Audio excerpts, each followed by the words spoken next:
fica assim, né, pensando em que tema seria sugestivo para a gente poder falar no encontro de casais. E existem diversos temas extremamente interessantes que a gente poderia escolher.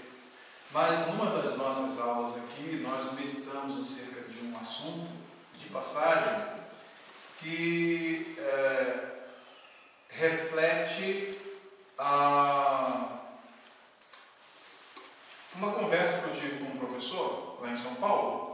Nós estávamos juntos, ele é professor do Centro Presbiteriano de Pós-Graduação e do Jumper, onde eu estava fazendo mestrado em Antigo Testamento. E aí, então, nessa conversa, ele fez uma proposta de nós analisarmos esse texto de Gênesis capítulo 3, principalmente que nós prestássemos atenção nos versículos 6 e nos versículos 16. Esses dois versículos, de fato, eles são versículos extremamente importantes para nós. Por quê? Porque exatamente eles revelam algo da natureza masculina e feminina que estão sempre refletidos dentro do nosso interior e ao mesmo tempo exteriorizados na nossa relação conjugal. E a partir desta constatação, a gente estava fazendo um curso de metodologia exegética aplicada ao Antigo Testamento. O que vem a ser isso? É analisar o texto a partir da língua original e ver de que forma a gente pode aplicar isso na nossa relação, no nosso dia a dia. Porque, afinal de contas, quando a gente se propõe a estudar teologia, a gente tem que fazer dela um instrumento para a vida, torná-la algo útil, né? E então essa proposta foi extremamente importante. Ao lermos então os textos e analisarmos, nós na sala discutimos o assunto e então um dos pontos principais que nós observamos e o professor chamou a atenção foi uma palavrinha que é na realidade uma partícula dentro do texto, e essa partícula ela exerce um papel fundamental dentro da sintaxe do texto, do significado do texto, que pode mudar toda a nossa visão e compreensão de Gênesis 3. E também modificar toda a nossa visão do que vem a ser homem e do que vem a ser mulher. Foi exatamente por isso que eu preferi trazer esses dois textos aí, fiz aqui enquanto a gente estava preparando a leitura. Eu não tive muito tempo essa semana, porque foi uma semana muito corrida, mas aqui mesmo eu já fiz aqui, preparei esse texto para poder chamar a atenção de vocês e nós meditarmos sobre ele. Geralmente, os tradutores da Bíblia têm um privilégio, de certa forma, e ao mesmo tempo um desafio, né, de transpor a escritura de uma língua original para a língua receptora da tradução. Nesse caso ali, você vê que a tradução está em português. É uma tradução feita do texto hebraico. Eu usei a fraseologia da Nova Versão Internacional, com exceção de um detalhe que eu coloquei em azul. Tá? E esse detalhe foi exatamente o detalhe que o professor chamou a atenção, né, e fez a pergunta para nós. Na exegese desse texto, na interpretação desse texto, eu quero saber de vocês onde estava Adão quando aconteceu a tentação. Leiam a narrativa com cuidado no hebraico e analisem bem detidamente, façam toda uma análise do texto e depois me respondam a pergunta.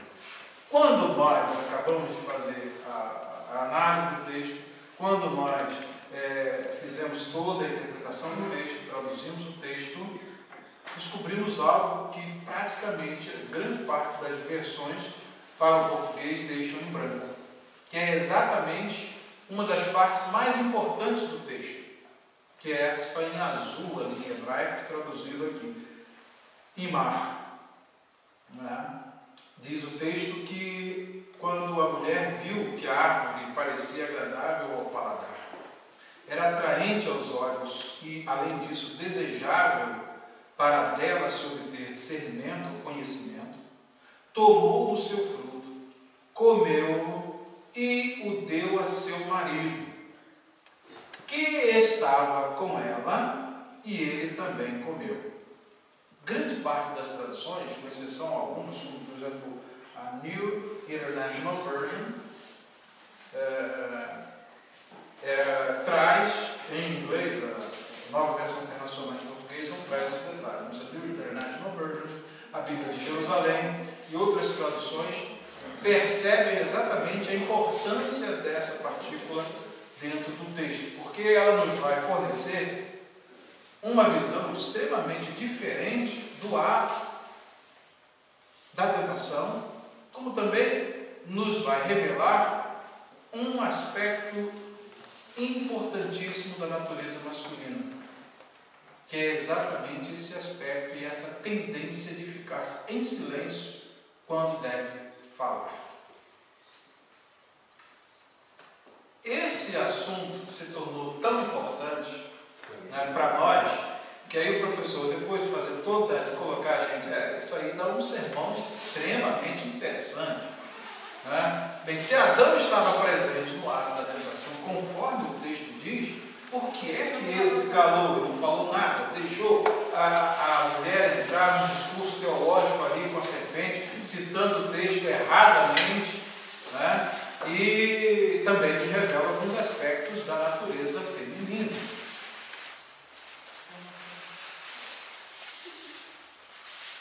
Né? O homem se cala, a mulher toma a frente. E isso acontece antes da queda, viu? Isso acontece antes da queda. Não é? Vocês imaginem depois como é que é a situação. Tá? Porque na minha tradução fala que ele comeu com ela. Exato. O texto hebraico diz aqui: Vatetem gam, deixa eu apontar aqui, né, com o texto aqui. Ok, vamos ver a mulher. A mulher viu que o texto aqui, Vaticar me priou, e tomou do seu fruto, vatorralo, e comeu.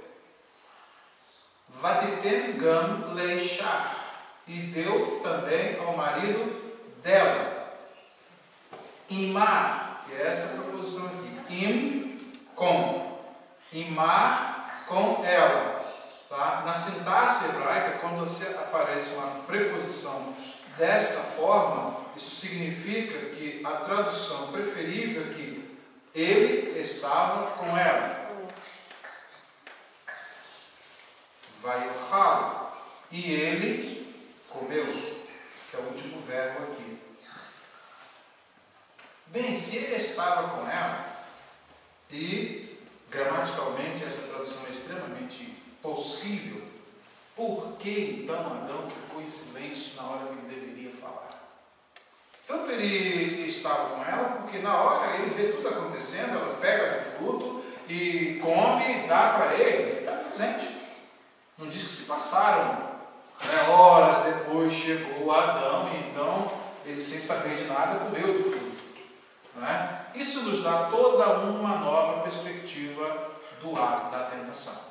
Como também revela lados extremamente interessantes da masculinidade e revela aspectos importantes da feminilidade.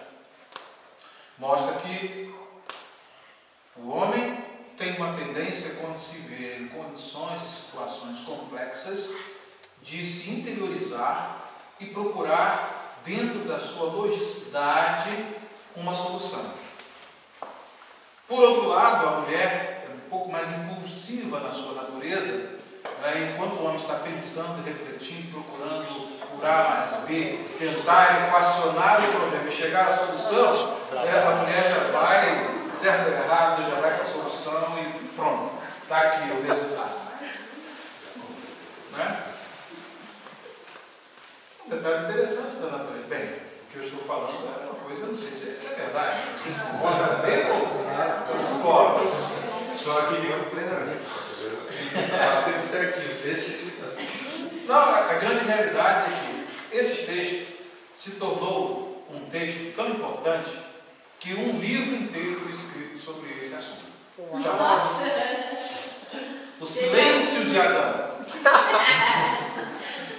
O Silêncio de Adão. Quando esses três autores, o Dr. Larry Crabb, todos eles são aqui dos Estados Unidos, Dan Hudson e Al Andrews, se reuniram. Os dois são psicoterapeutas e o Larry Crabb, doutor em psicologia. Eles ficaram intrigados e começaram a estudar, à luz da palavra de Deus e à luz do conhecimento psicológico, né, por que o homem é assim. E então, como o homem pode fazer para mudar esse tipo de procedimento, de modo a falar quando deve falar e ficar quieto quando deve ficar quieto. São duas coisas extremamente importantes, né? E a natureza humana, né? Olha, aqui nós estamos falando do homem antes da queda. Na hora que ele deveria interromper aquela conversa, né, que a serpente está ali e com aquela lábia, não foi assim que Deus disse, né? Deus sabe que quando vocês comerem desse fruto, vão se abrir os olhos de vocês e vocês então vão ser como Deus. Né? E ele ouvindo, ele tinha que naquele exato momento, olha só, por causa de uma omissão, veja o estrago que a humanidade hoje sofreu. Por causa de uma omissão. Ele diz: ô serpente, fica quieta aí, não foi assim que Deus disse. Com licença, deixa eu tomar a palavra. A realidade é que Deus disse que quando nós comêssemos desse fruto, nós morreríamos. Então, você está com a palavra caçada, pode sair daqui e deixa a gente em paz aqui no paraíso. Seria uma atitude extremamente importante. Porque Deus falou com ele, ele transmitiu o fato. Por isso que a gente sempre fala sobre a questão da transmissão de alguma coisa. Deus fala com ele, ele ouve. Agora a questão da responsabilidade e do ato de ser a imagem de Deus e ser o cabeça da criação foi dada por delegação direta de Deus ao homem. E a mulher foi criada como adjutora, como a sua contraparte, e estarem numa relação tal que eles juntos possam prosseguir nessa caminhada, de modo que um seja auxiliar do outro, mas sempre cada um respeitando o papel que Deus designou para cada um dentro da criação. Tá? Isso traz então uma questão extremamente importante para nós, que é exatamente o silêncio de Adão revela muito da natureza de cada um de nós homens. E então não seria nada mais justo do que 3 homens falarem mal dos homens. Falarem mal no bom sentido, de desnudarem esse lado da personalidade humana, masculina, que geralmente quase ninguém tem coragem de dizer. Tá? Daí então, quando eles 3 começam falando mal deles mesmos, mostrando e revelando as suas fraquezas e os momentos em que eles se lembraram da sua experiência, em que eles deveriam falar, não falaram, e quando eles deveriam ficar quietos, falaram. E eles então passam a fazer uma análise extremamente importante do que é a natureza masculina e do que é a natureza feminina, e a partir daí, como então as coisas podem entrar dentro de um equilíbrio para que nessa relação que o próprio Deus estabelece, ali estão marido e mulher recém-casados, já passam por uma experiência em que tem que se tomar decisões, mas as decisões são tomadas de um modo errado e as consequências vêm para toda a posteridade. Bem, eu creio que vocês já valeu a palestra, né? Pelo menos pensar em um assunto assim, de um modo diferente, é extremamente importante. Tá? Esse fato, então, revela para nós, de um modo muito claro, que o homem tem essa tendência natural de, quando as situações ficam anuviadas, ele se retrair. Tem essa tendência. E aí, o que fazer? A mulher já é o contrário.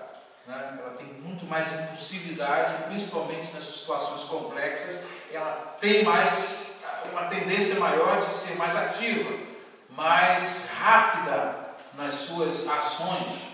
Né? Quando o marido vai pensar uma coisa, ela já está lá na frente. Verdade? Discorda ou concorda? Verdade. É verdade? Concordo. Tá? Exatamente. Tá? E isso se revela antes da queda. Tá? O texto é extremamente importante, por quê? Porque isso tudo acontece antes de eles sofrerem a tentação e cederem à tentação. Na realidade, então, isso muda também outro aspecto importante de nós vermos o papel da mulher. E quando o Novo Testamento, por exemplo, narra que a mulher sendo tentada caiu em tentação, nós vemos também por conta de que a mulher chegou a esse ponto, por causa da omissão masculina.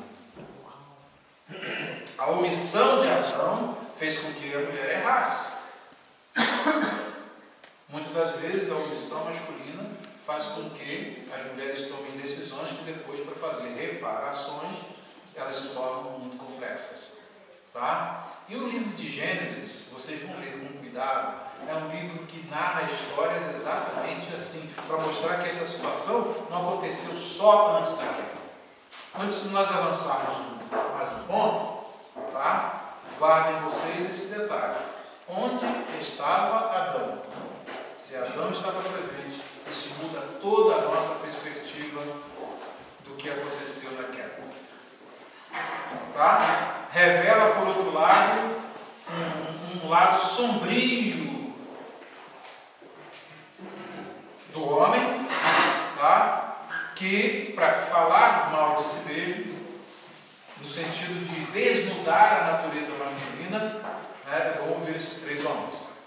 Porque eles contam de um modo muito técnico, prático, com todo o aparato bíblico. Tanto é que eles, primeiro, antes de analisar o texto, dando uma contribuição psicológica, eles fazem uma análise do texto baseada no texto original.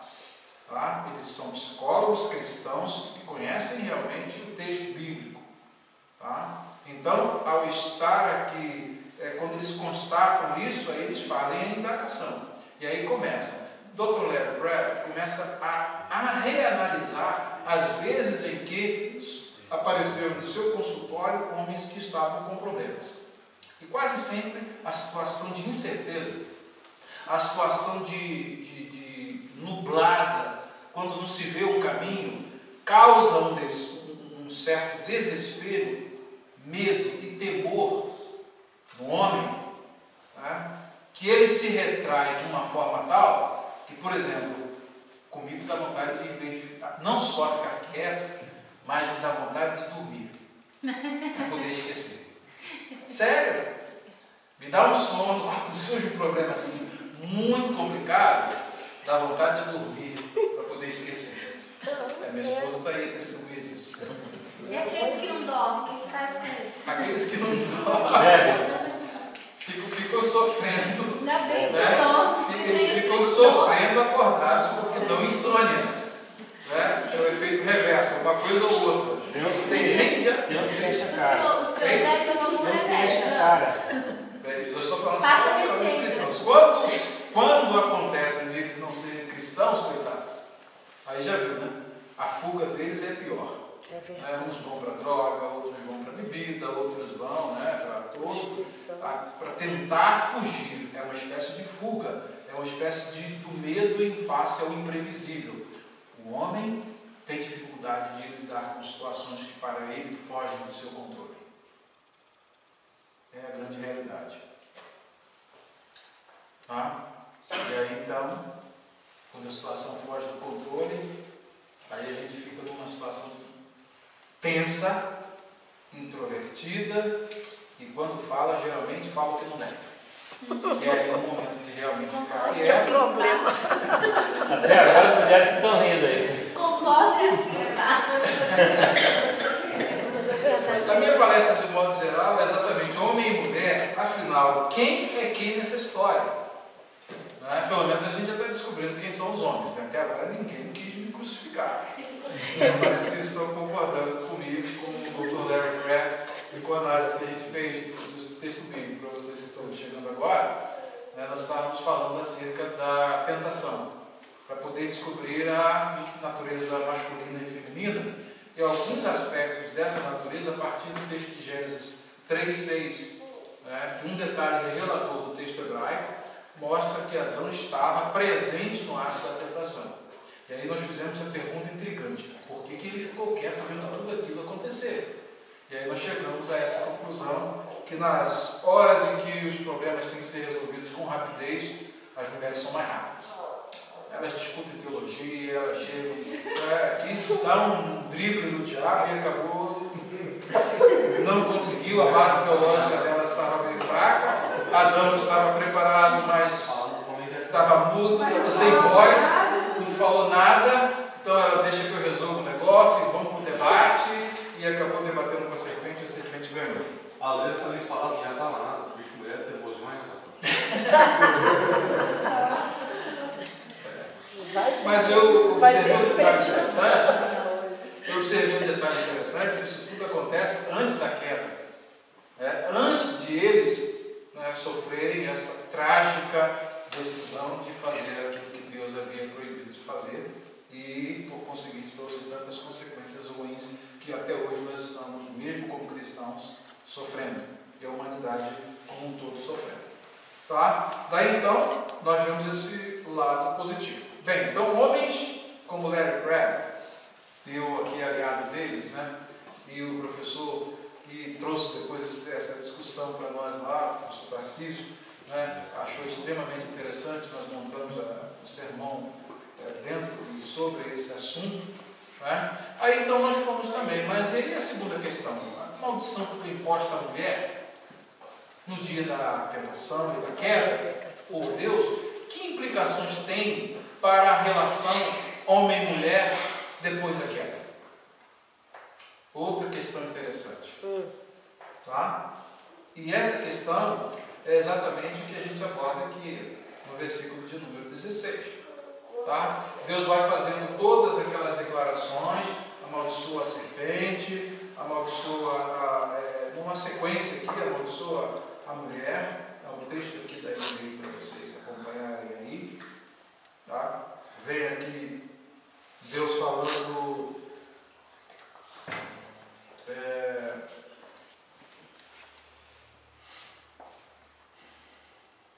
Observa bem aqui alguma coisa interessante. Depois que há toda essa metamorfose, quando eles comem, descobrem que estão nus e aí começam a tentar reconstruir a situação de modo que não fiquem muito maus, eles descobrem que estão nus, vão lá, pegam folha de figueira e tentam fazer um avental lá para poder agora esconder a nudez, antes que era uma coisa tão natural, agora já começa a trazer, ficar um com vergonha do outro. E mesmo assim a situação não é resolvida, né, devidamente.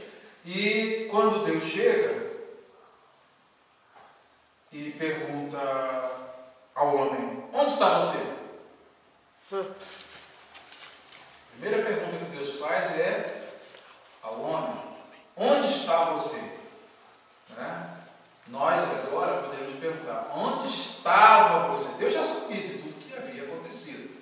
Viu toda a passividade masculina, viu toda a impulsividade feminina, né? E viu a tragédia resultante.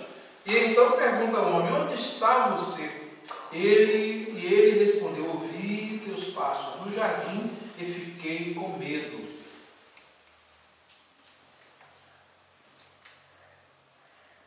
Porque estava nu, por isso me escondi.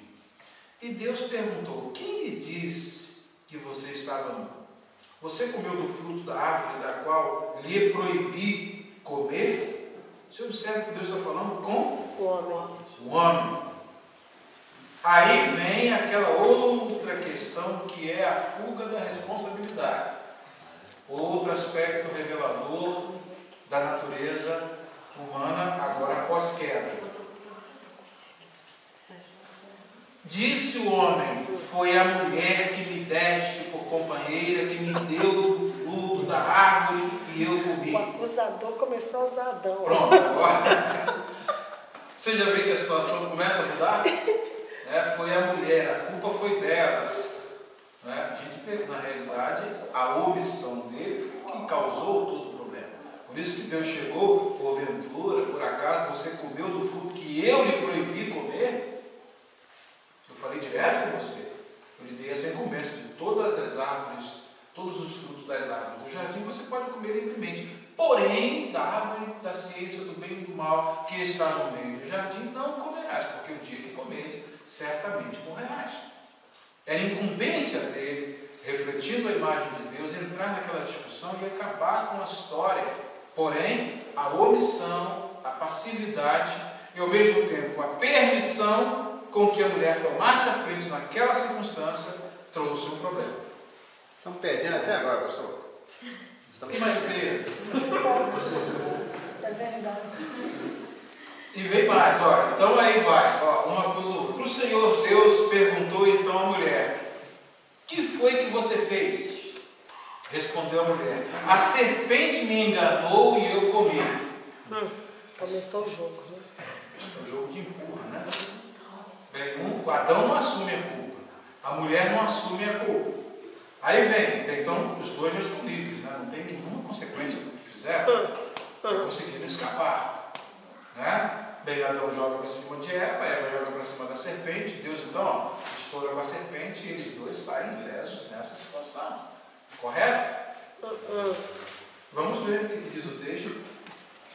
Aí respondeu a mulher: a serpente me enganou e eu comi. Então o Senhor Deus declarou a serpente, não perguntou nada à serpente: uma vez que você fez isto, maldito é você entre todos os rebanhos domésticos e entre todos os animais selvagens. Sobre o seu ventre você rastejará, o pó comerá, e pó comerá todos os dias da sua vida. Porém, inimizade entre você e a mulher, entre a sua descendência e o descendente dela. Este lhe ferirá a cabeça e você lhe ferirá o calcanhar. Esse verso 3, verso 15 do capítulo 3 é chamado de proto-evangelho. Foi a primeira vez que o evangelho foi pregado, anunciando que o descendente da mulher, a serpente feriria o seu calcanhar, mas ele esmagaria a sua cabeça. Lá na frente, lendo o Novo Testamento, vocês vão ver que o apóstolo Paulo retoma esse texto e fala acerca desse descendente da mulher como sendo Cristo. Então, por isso que esse versículo é chamado de o proto-evangelho. Tanta coisa dentro desse versículo aqui, dentro desse capítulo 3, né? A mulher, ele declarou. Aí, vejamos só aqui. A mulher, ele declarou: multiplicarei grandemente o seu sofrimento na gravidez. É verdade? Poxa, ter filho de modo indolor seria ótimo, né?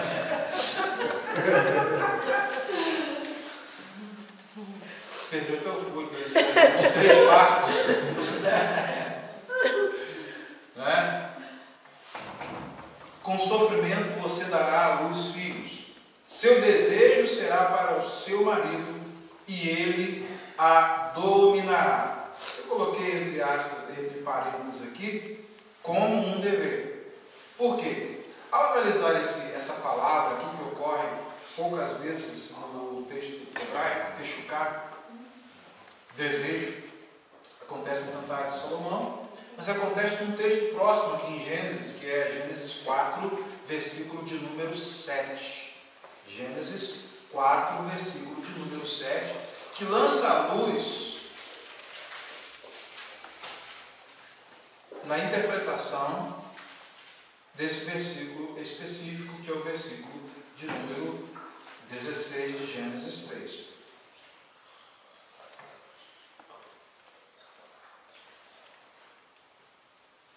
A fraseologia usada nos dois textos hebraicos é praticamente a mesma, tá? Só que acontece que um é dirigido à mulher, dizendo que o homem irá dominar, o seu desejo será para ele.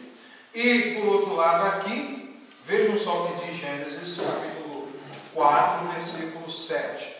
Aliás, vamos ler o 6 e o 7, que os dois fazem uma unidade, formam uma unidade. Diz: o Senhor disse a Caim: por que você está furioso? Por que se transtornou o teu rosto? O seu rosto, se você fizer o bem, não será aceito? Mas se não o fizer, saiba que o pecado o ameaça à porta. Ele deseja conquistá-lo, mas você deve dominá-lo. Um conflito que surge com Caim e ele vai passar por um momento em que o pecado vai tentar se assenhorear dele, mas Deus diz: cumpre a você dominá-lo. A fraseologia usada nesses dois versículos, tanto em Gênesis 4, versículo de número 7, quanto lá, usam a mesma palavra, teshuká. Ele deseja conquistá-lo, mas você deve dominá-lo. Isso levado para o texto de Gênesis, tá? É que o seu desejo será para o seu marido, e ele a dominará. Aí, agora vamos voltar às mulheres. Uma mulher chamada Susan Falk escreveu num jornal teológico um artigo acerca disso. Para quem é o desejo da mulher? O que o texto de Gênesis 3,16 quer dizer? O que teshuká quer dizer? Tá? Em relação à narrativa, ao contexto imediato da narrativa, a gente percebe o quê? O que acontece antes da queda? Tá? A passividade de Adão fez com que Eva fizesse o quê? Tomasse a frente, decidisse tudo, discutisse teologia, tomou o fruto e comeu, deu para ele. Tá? Aí agora, como imposição divina, e a Susan Falk, que é uma exegeta, uma especialista em Antigo Testamento, eu dou graças a Deus que esse texto foi escrito por uma mulher. Eu agradeço a Deus que Larry Crabb escreveu sobre Gênesis 3:6. Tá? Homem falando de homem. E agora mulher falando de mulher. Né? Então ele diz aqui que assim como o pecado jazia à porta para dominar Caim, ele teria que fazer o quê? Resistir e tomar, e fazer frente e dominá-lo. Tá? Da mesma forma, depois de fazer uma análise minuciosa do texto, depois de fazer uma exegese minuciosa, está aqui no Librões, no programa Librões, está aqui o texto de Susan Falk. Deixa eu vou colocar aqui no início para que você realmente, está aí o nome dela, está em azul aí para vocês saberem. Foi uma mulher que escreveu isso, tá? E foi bom que foi ela que escreveu, porque exatamente agora ela vai falar acerca da questão da natureza feminina. Aí o que acontece nessa ordem de Deus, quando Deus diz que o homem dominará a mulher? Ela chega à conclusão que isso não é um decreto imperativo de Deus, de modo que isso vai acontecer espontaneamente. Ao contrário, o que ela conclui de um modo muito sábio, à luz do contexto e à luz do que acontece imediatamente antes da queda, é que o impulso natural da mulher é exatamente tomar as rédeas da situação. Agora, ao homem cumpre o dever de controlar isso, tá? Para que as coisas agem, para que as coisas aconteçam em harmonia e assim os casais possam viver bem.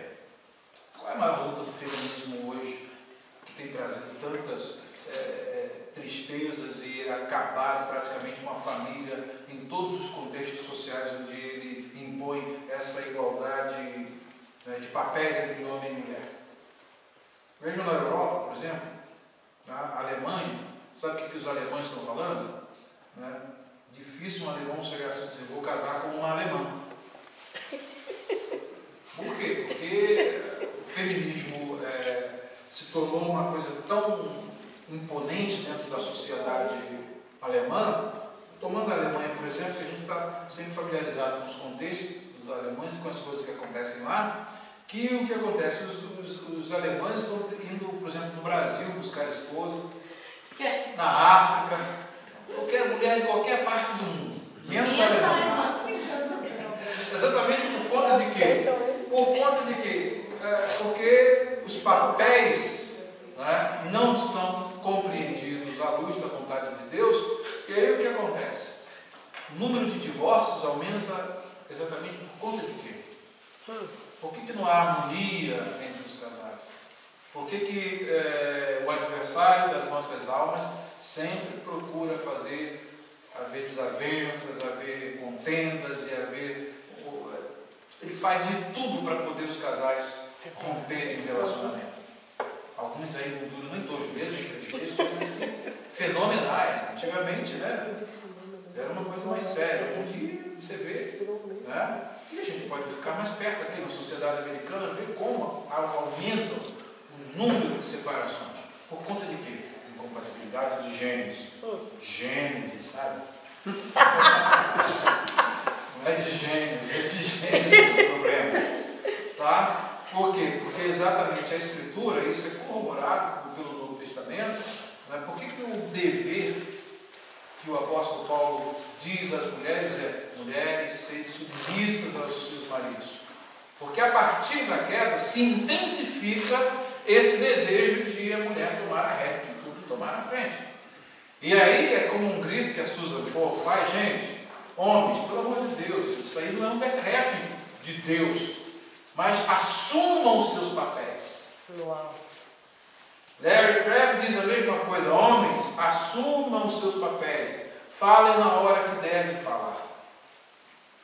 Tá? Porque a omissão, em muitos casos, pode levar os homens a ser muito introspectivos, muito silenciosos, e por outro lado, eles podem ser hiperprodutivos. Entretanto, podem ser uma negação dos seus deveres familiares. Não serem bons esposos, como as esposas adoram que eles sejam. Não serem carinhosos, como elas adoram que eles sejam. Na verdade, toda esposa quer um esposo carinhoso, né? Toda a esposa quer um marido que lhe dê atenção. Isso é uma grande realidade, né? Entretanto, às vezes acontece de as coisas não ocorrerem assim. O problema vem de onde?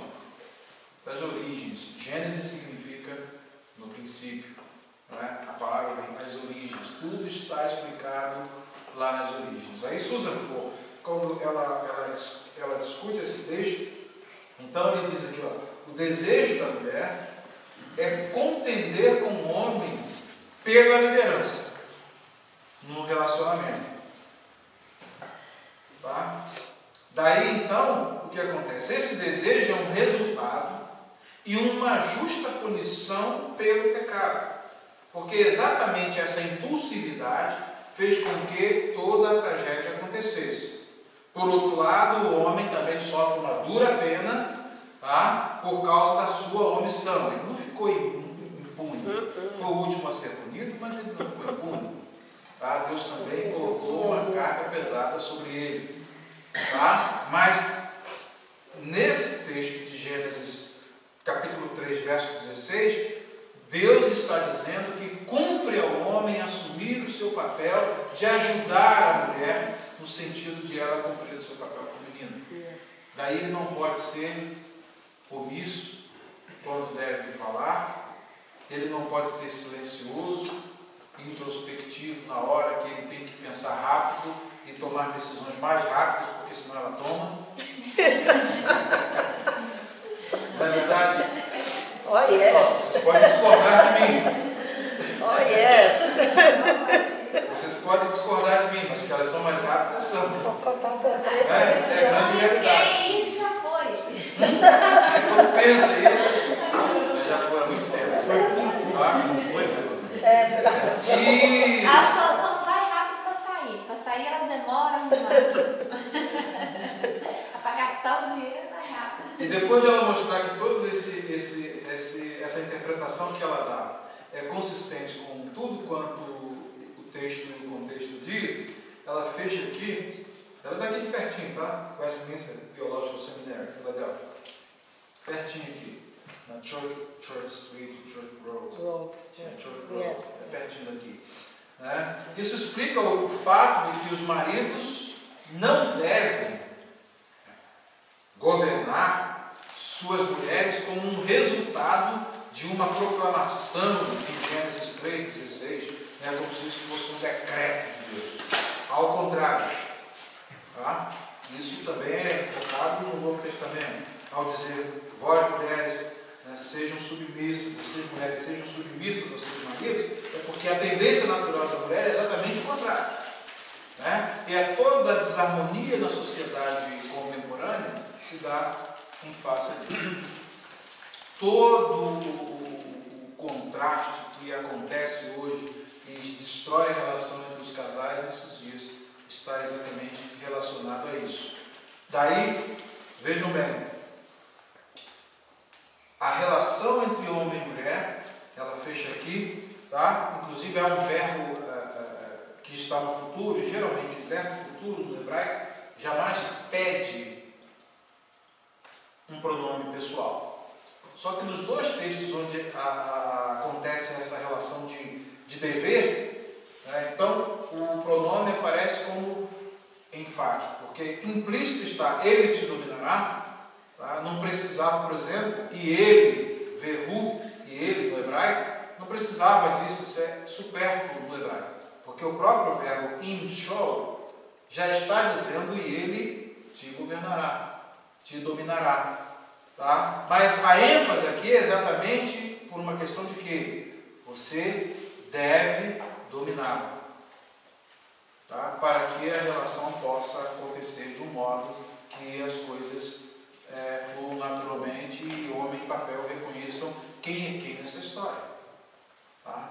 Aí, bem, projetando isso contra o Novo Testamento, para a gente finalizar a nossa palestra, que é apenas introdutória, e depois a gente pode voltar a assuntos e a detalhes mais profundos dessa questão, tá? É apenas o primeiro encontro de casais, espero que haja outros em que a gente possa aprofundar essas questões. Vejam bem que a mulher é dita que seja submissa ao marido, como a igreja é submissa a Cristo. Tá? Ao homem, parece que é dado um mandamento mais fácil, porém não é verdade. Efésios capítulo 5 diz ao homem: vós, maridos, amai vossa mulher, como Cristo amou a igreja. Tá? E a si mesmo se entregou por ela. É, Deus. Poxa, um Dom Juan, aí. Cristo conquista a submissão da igreja. Por que a igreja ama a Cristo? Por que os crentes amam a Jesus Cristo? Por conta do que ele fez, um amor sacrificial. Fez de tudo para poder realmente hoje a igreja dar a resposta a ele de amor. Ora, essa submissão conquistada por amor é muito fácil para a mulher. Não é uma imposição. Você tem que obedecer, eu sou cabeça da casa. Muita gente quer fazer? Não. Essa submissão é ensinada claramente no Novo Testamento. Maridos, amai as vossas mulheres. Um marido que ama a esposa, né, essa esposa tem maior facilidade de ser submissa a ele. Por quê? Porque é um amor que conquista a submissão. Tá? E esse amor tem que chegar a que ponto? Ao ponto de se precisar dar a própria vida pela mulher, pela esposa. E outra coisa importante, olha, ninguém, diz o apóstolo Paulo, aborreceu a sua própria carne. Tá? Agora, se vocês são uma carne só, é impossível que você se aborreça a si mesmo. Assim também os maridos podem, né, ficar aborrecendo as suas mulheres. Depois me cobra aí, cara, meu irmão. Ainda bem que minha esposa está me ouvindo ali. Tá? Por conta de quê? Porque Cristo amou a igreja ao ponto de dar a sua vida por ela. Aí olha só a questão, como isso se liga a Gênesis, no sentido de ele assumir o seu papel. Tá?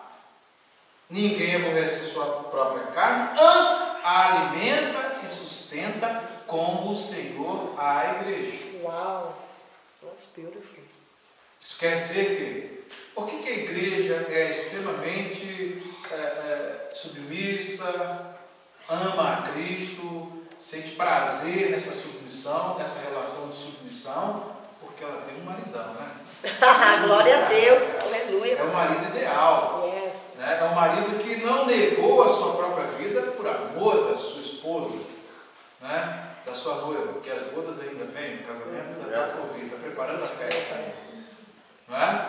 Daí então coloca o marido uma situação extremamente delicada, né? Assim devem os maridos amar as suas esposas como os seus próprios corpos.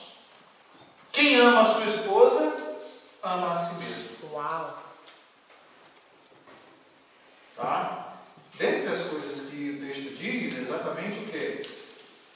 Cristo alimenta e sustenta a igreja, supre as suas necessidades, supre as carências da igreja. Em qualquer situação que a igreja se encontre, Cristo tem condição de suprir Viu, pastor? as suas necessidades.